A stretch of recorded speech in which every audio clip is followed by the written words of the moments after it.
സംസ്ഥാനത്ത് വരും മണിക്കൂറിൽ എറണാകുളം, തൃശൂർ, പാലക്കാട്, മലപ്പുറം ജില്ലകളിലെ ഒറ്റപ്പെട്ടയിടങ്ങളിൽ ഇടിമിന്നലോട് കൂടിയ മഴയ്ക്കും മണിക്കൂറിൽ 40 കിലോമീറ്റർ വരെ വേഗതയിൽ കാറ്റിനും സാധ്യത.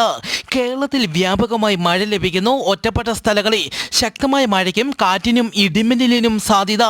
കേരളത്തിൽ ഇന്നും നാളെയും മണിക്കൂറിൽ 40 കിലോമീറ്റർ വരെ വേഗതയിലും ചില അവസരങ്ങളിൽ മണിക്കൂറിൽ 50 കിലോമീറ്റർ വരെ വേഗതയിലും ശക്തമായ കാറ്റിന് സാധ്യത.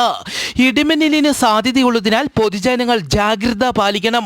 ഇടിമിന്നലുള്ളപ്പോൾ തുറസായ സ്ഥലത്തോ ടെറസിൽ നിൽക്കുകയോ ഇടിമിന്നലുള്ളപ്പോൾ കുളിക്കുകയോ ടെലിഫോൺ ഉപയോഗിക്കുകയോ ചെയ്യരുത്. ഇടിമിന്നലിന്റെ ആദ്യ ലക്ഷണം കണ്ടു കഴിഞ്ഞാൽ ഉടൻ തന്നെ സുരക്ഷിത കേന്ദ്രങ്ങളിലേക്ക് മാറണമെന്നും അറിയിച്ചു. മഹാരാഷ്ട്രയിലെ റായ്ഗഡ് ജില്ലയിൽ സ്വകാര്യ ബസ് മറിഞ്ഞ് 35 പേർക്ക് പരിക്കേറ്റു. ഇന്നലെ രാത്രിയാണ് സംഭവം. ആളപായമൊന്നും ഇതുവരെ റിപ്പോർട്ട് ചെയ്തിട്ടില്ല.